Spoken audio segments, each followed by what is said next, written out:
I took the whiskey from the glass on the table and downed it. I grimaced with the burning sensation as the heavy taste of whiskey reached the depths of my throat.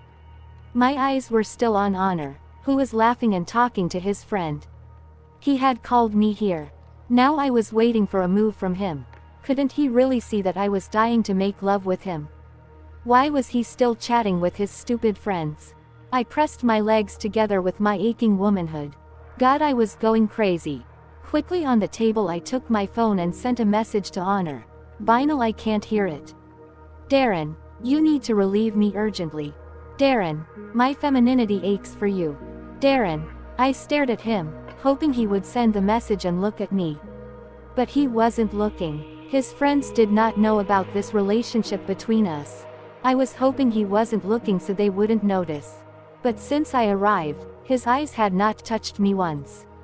Since he was so far away, I couldn't understand what he was doing due to the flashing colorful lights. Honor, come to the toilets downstairs. As soon as I read the message, I smiled widely. I stood up from the chair I was sitting on. My already short dress became even shorter as I sat down. Without paying attention, I walked to the stairs leading downstairs. The lower floor was more deserted and empty than the upper floor. It was a very suitable place to make love. Blindfold yourself. Come to the men's room. I really liked the message I saw on my phone. I really enjoyed such fantasies.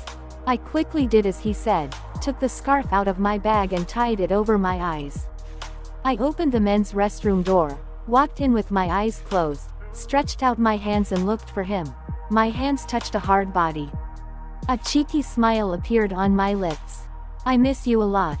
As I was about to move to kiss him, he grabbed me by my armpits as if I were a baby, lifted me up and sat me on the sink.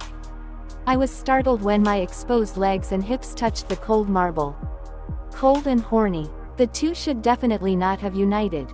He touched my legs with his icy hands and lifted my dress a little more. When his fingers found my womanhood, he slowly caressed them through the thin lace thong I was wearing.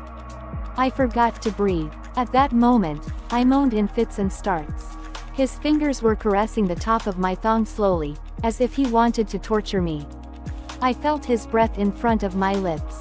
As I moved to kiss him again, he pulled his head away again.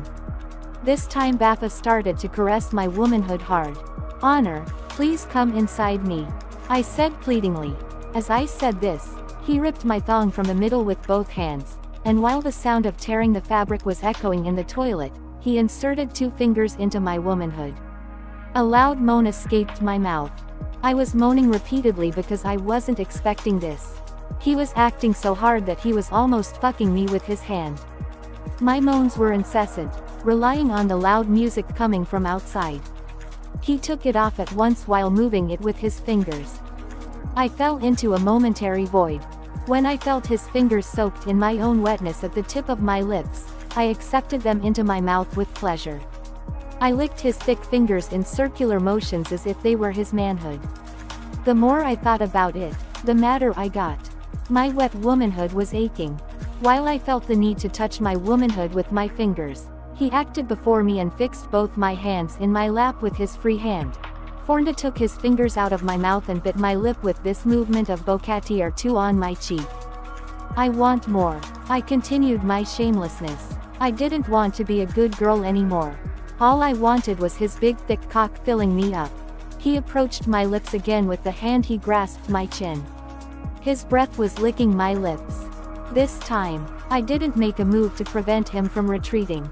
He must have liked it because he gave me what I wanted and grabbed my lips hard. He took my lower lip between his teeth and bit and kissed it so much that it made me bleed. Even though I wanted to respond to him, I was very incompetent in his opinion.